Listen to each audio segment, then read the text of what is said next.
நண்பர்களே வணக்கம். சின்ன வயசில் கடலில் போய் குளிக்கும் போது என்னென்னா, அந்த ஓரத்தில் நிறைய அலை வரும். அப்போ என்ன செய்வோம், பையங்களோட குளிக்கும் போது விளையாட்டுத்தனமாக சென்னையில் பெரிய அலை வரும்போது அப்படி ரொம்ப தைரியமாக அப்படி எழுத்து அப்படி எழும்பி அப்படி நிற்கிற மாதிரி நிற்போம். அப்போ பையங்க சத்தம் போடுவான், ஒன்று தலையை குனிஞ்சிக்கோ, அது மேலாப்பில் போயிடும், இல்லை அதோட போய் நேக்கா வந்துரு. எழுத்து நின்று அப்படின்னா என்ன ஆகும் அப்படின்னா, உன்னை வாரி சுருட்டி கரை வரைக்கும் கொண்டு போய் சுருட்டி உள்ளே கொண்டு போயிடும். இல்லை ஃபோர்ஸாக அடிக்கிற அடியில் என்ன ஆகும்னா, அவங்க விளையாட்டு சொன்னாலும் உனக்கு கழுத்து எலும்பு உடஞ்சிரும் அப்படிம்பானுங்க.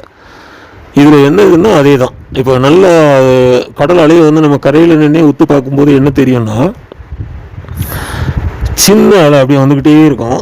அதில் கொஞ்சம் உயரம் எழும்பாத அலை மடிஞ்சு கரை வரைக்கும் அது தொடாது. அதில் பெரிய அலை ஃபோர்ஸாக இருக்கிறது என்ன ஆகும்னா, கரை வரைக்கும் அப்படியே இது பண்ணிவிட்டு சில நேரங்களில் அதே ஃபோர்ஸோடு ரிட்டர்ன் அடிக்கும். ரிட்டர்ன் அடிக்கும்போது தான் அதான் சிக்கல், தூக்கிட்டு போயிடும். இதே மாதிரி தான் இதை எதுக்கு சொல்கிறோன்னா, நம்மளுடைய சிந்தனை அப்படி தான்.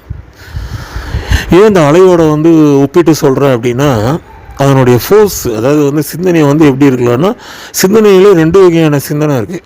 இப்போ அதே மாதிரி தான் நம்மளுடைய அனுபவங்கள் தான். சின்ன வயசில் சென்னையிலேருந்து நாங்கள் தூத்துக்குடிக்கு வருவோம். அம்மா அங்கே சென்னையில் டீச்சராக வேலை பார்த்ததுனால இங்கே சொந்தக்காரங்களை பார்க்குறதுக்கு பெரியம்மா வீட்டுக்கு வருவோம். அப்போது அந்த மணியாச்சிக்கிட்ட இதே மாதிரி தான் கொஞ்ச நேரம் மணியாச்சியில் போட்டு தான் ட்ரெயினை தூத்துக்குடிக்கு எடுப்பாங்க. அப்போ மணியாச்சியிலே மனசு தூத்துக்குடியில் போய் சேர்ந்துடும்.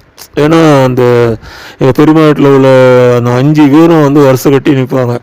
சில பேர்லாம் அந்த ஸ்டேஷன் முக்கிலேருந்து ஓடி வருவாங்க. அப்போ அதெல்லாம் அது பேர் அவங்களுக்கும் அப்படி தான் மனநிலை இருக்கும்.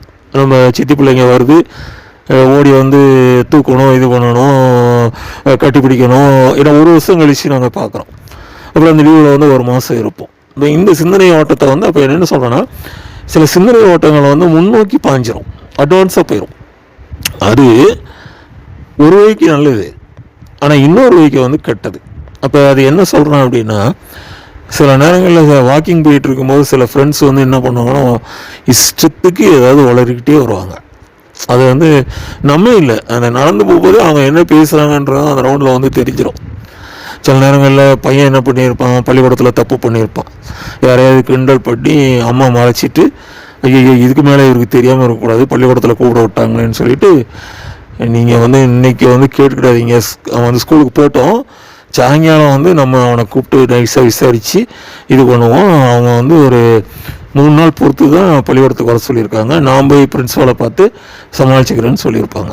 இவர் வாக்கிங்கில் வச்சு பொறுமை தள்ளிடுவார், அவனை விளாசி தள்ள போகிறேன், இந்த மாதிரி பொம்பளை பிள்ளைய போய் கிண்டல் பண்ணி மாட்டிக்கிட்டு இருந்திருக்கான் அப்படி இப்படின்னு. அப்போ என்னென்னா, அப்போ அவங்க சொல்கிறாங்க இதை நிதானமாக, ஏன்னா அவன் அந்த அடல்ட் ஏஜில் இருக்கிறதுனால அவனுக்கு எடுத்து சொல்லணும், இதில் வர்ற விளைவை சொல்லணும். இவர் அடித்து நீத்தணும்னு முன்னாடியே திங்க் பண்ணி இது பண்ணி சொல்லிகிட்ருக்காரு. அப்போ ஃப்ரெண்டு என்ன சொல்கிறாருன்னா, நீங்கள் நிதானமாக முதல்ல வாக்கிங்கை முடிங்க, இங்கே நம்ம வாக்கிங் தான் வந்தோம், அதான் முடிச்சுட்டு அப்புறம் உட்காந்து நம்ம பேசுவோம், இதுக்கு ஒரு தீர்வை கொடுப்போம். இந்த வயசில் பையங்க அப்படி தான் இருப்போம், செய்யக்கூடாதுங்கிறத இது பண்ணுவோம். சரி, இதுக்கு ஒரு சாரி கேட்க முடியும்னா சாரி கேட்போம், இதை எப்படி தீர்த்து வைக்க முடியுங்கிறது பார்ப்போம். அப்போ இதுதான் நம்மளுடைய சிந்தனை ஓட்டங்களை என்ன பண்ணக்கூடாதுன்னா, நமக்கு சாதகமான இடங்கள்ல, சில இடங்களில் நம்மளுக்கு ஸ்பீடை கொடுக்கறது, உத்வேகத்தை கொடுக்கறது, அந்த காரியத்தை செய்ய விடுறது இந்த சிந்தனை தான் நல்ல விஷயங்கள்ல. ஏன்னா ஃபாஸ்ட்டாக பிளான் பண்ணிடுவோம். இப்போ உதாரணத்துக்கு குளிச்சுக்கிட்டு இருக்கோன்னா, சோப்பு போட்டோமா என்னவான்னு கூட சில நேரங்களில் தெரியாது, அந்த அளவுக்கு யோசிச்சுட்டு இருந்திருப்போம். இப்போ ஒரு இன்ஸ்பெக்ஷன் நடக்குது, ஐயோ அதுக்கு உண்டான எல்லாம் சரியுமா, அதை கொண்டு வந்தாங்களா, இதை கொண்டு வந்தாங்களா, இல்லை எல்லா சார்ட்டையும் எடுத்து வைக்கணுமே, இப்போ வரைய சொன்னதெல்லாம் ஒழுங்காக மாட்டிடுவாங்களா, சீக்கிரம் போகணுமேங்கிறது எப்போ வரும் அப்படின்னா, சாப்பிடும்போது குளிக்கும்போது வரும். இதை தான் நம்ம இயல்பாக கொஞ்சம் மாற்றிக்கிறணும். ஏன்னா சில நேரங்கள் அந்த மாதிரிலாம் ஆயிருக்கு. சில பேர் சாப்பிட்டு போது யோசிச்சுட்டு எதையாவது அந்த கோழி முள்ளை ஏதாவது ஒரு முள்ளை முழிக்கிடுவாங்க, அது இன்னும் கொஞ்சம் சிக்கலாக இருக்கக்கூடாது. அதனால் இதில் இப்போ நம்ம இவ்வளோ ஃபாஸ்ட்டாக இவ்வளோ ஹரியாக இருக்கிறதுனால ஒரு பிரயோஜனமும் கிடையாது. இது கொஞ்சம் நிதானமாக செய்யணும். இப்போ அவசரமாக செய்கிறேன்னு சொல்லிட்டு சிந்தனையை வந்து முன்னோக்கி திருப்பிட்டு முக்கியமானதை விட்டுட்டு போயிடும். அப்படி தான் சில நேரங்களில் ஆயிரும்.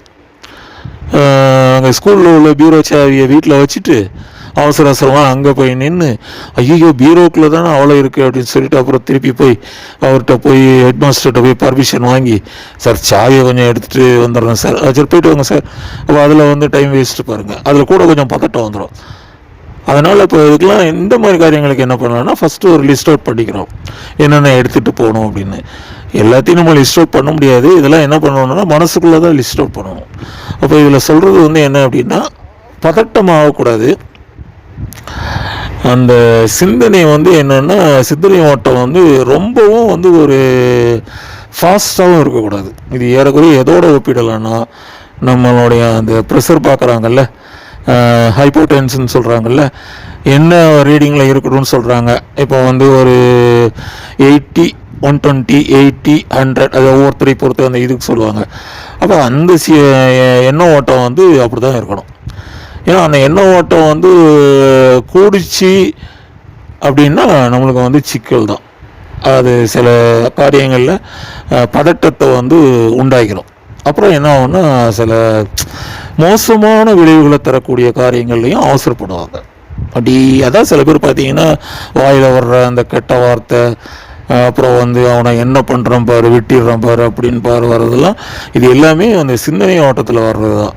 அதனால தான் நம்ம என்ன செய்யணும்னா, அந்த கடல் அலையை பார்த்து கற்றுக்கிடுறது என்னது அப்படின்னா இதே தான். எந்த இடத்துல வந்து நம்ம ஸ்பீடை வந்து குறைக்கணும், எந்த இடத்துல வந்து ஸ்பீடை கூட்டணுங்கிறது தெரியணும். கோபகரமான காரியங்களில், பதட்டகரமான காரியங்களில், நமக்கு ஆபத்தான காரியங்களில் நம்ம வேகத்தை, சிந்தனை ஓட்டத்தை குறைச்சி தான் ஆகணும். அப்போ சில காரியங்களில் வந்து கொஞ்சம் ஃபாஸ்ட்டாக தான் இருக்கணும். சீக்கிரமாக முடிக்க வேண்டியதை வந்து முடிக்க தான் முடிக்கணும். இப்போ ஒரு மாணவன் இருக்கான், அவன் வந்து ரிவைஸ் பண்ணணும், எல்லாம் முடிச்சிட்டான், பரீட்சைக்கு முந்தின நாள் ரிவைஸ் பண்ணுறான். அப்போ அவன் கொஞ்சம் ஃபாஸ்ட் எடுத்து தான் ஆகணும். ஒரு அத்லட்டு ஒரு கிரவுண்டில் ஓடும்போது ப்ராக்டிஸ் டைம் வேறு, அதில் பல டெக்னிக் கற்றுக்கிட்டு இருப்பான். ஃபைனல் இதில் அவன் ஓடும்போது கரெக்டான ஸ்பீடில், கரெக்டான இதில், அப்போ அவனுக்கு அந்த என்ன ஓட்டம் முன்னாடியே போனாலும் அவனுக்கு அது உற்சாகத்தை தான் தரும். அப்போ ஓடிக்கிட்டு இருக்கும்போதே நம்ம ஃபஸ்ட்டு வர்ற மாதிரி அவனுக்கு அந்த கனவு வந்துடும். அதில் வந்து தப்பவே கிடையாது. அதனால் வந்து நம்ம சிந்தனை ஓட்டம் வந்து எப்போ முன்னே போகணும், எவ்வளோ வேகத்தில் போகணும், அதனால் என்ன சாதிக்க போகிறோம், சில நேரங்களில் ஏன் சிந்தனை ஓட்டத்தை குறைச்சிக்கிறோம், என்னத்தையோ ஒரு கற்பனை பண்ணி வேறு ஏதோ விளைவுகளை உண்டாக்கிடக்கூடாதுங்கிற அந்த இதெல்லாம் நம்மளுக்கு வந்து தெரியணும். தெரிஞ்சுன்னா தான் நம்ம வாழ்க்கையில் வந்து எந்த சிக்கல்லையும் மாட்டாமல் நல்ல முறையில் வந்து வாழ்க்கையில் வந்து ஜெயிக்க முடியும். நன்றி நண்பர்களே.